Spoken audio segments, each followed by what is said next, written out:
bakery. The people in the ugly house above have to peep round the chimney to see the sunset. There have been the same old local people in the Oxblood house, however, for years, and they are even-tempered. The house has become a sort of dower house for elderly members of a farming family who don't mix, and anyway, farmers seldom look at a view. They have never complained. One day, however, they are gone. Vans and cars and family members whisk them all away and leave Eddie Feathers to enjoy the view all by himself.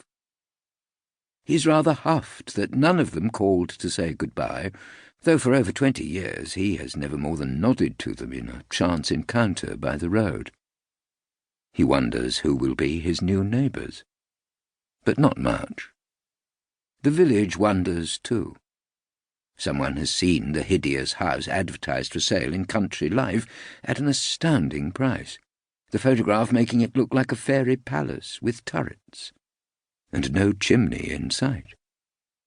But nobody comes to visit it for some time. Down by the road, a London firm of estate agents puts up a smart notice which Edward Feathers fumes about, not only because of the vulgarity of having to advertise a house in the Donheads, especially in St. Ague, but because someone might just possibly think that it referred to his. Weeks and months passed.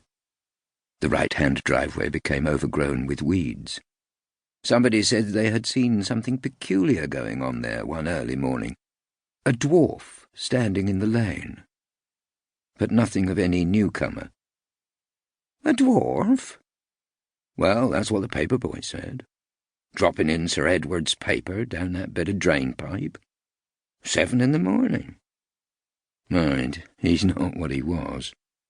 The paper boy was 70. There are no dwarfs now. They found a way of stopping it.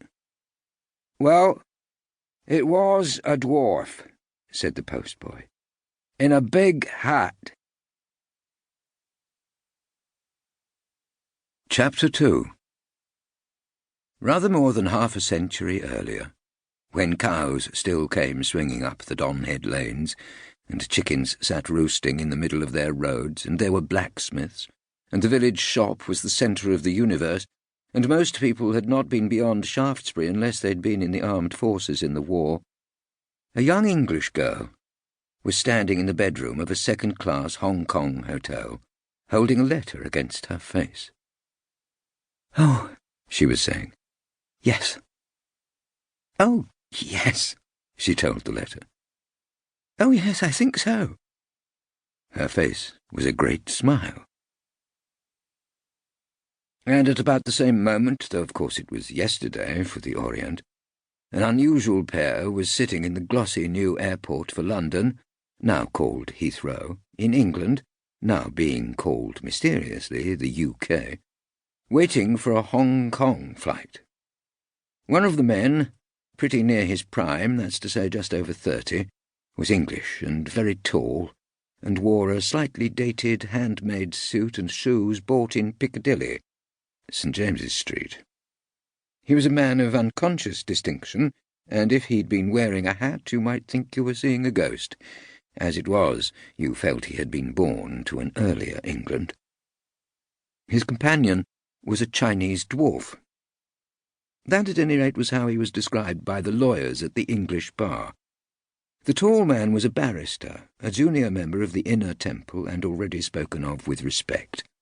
The dwarf was a solicitor with an international reputation, only notionally Chinese. He preferred to be known as a Hakar, the ancient red-brown tribe of Oriental gypsies.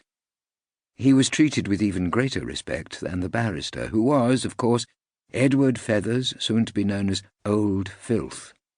Filth, an acronym for Failed in London, Try Hong Kong, for he held a gold mine of litigation at his disposal all over the world wherever English law obtained. The dwarf could spot winners. His name was Albert Loss.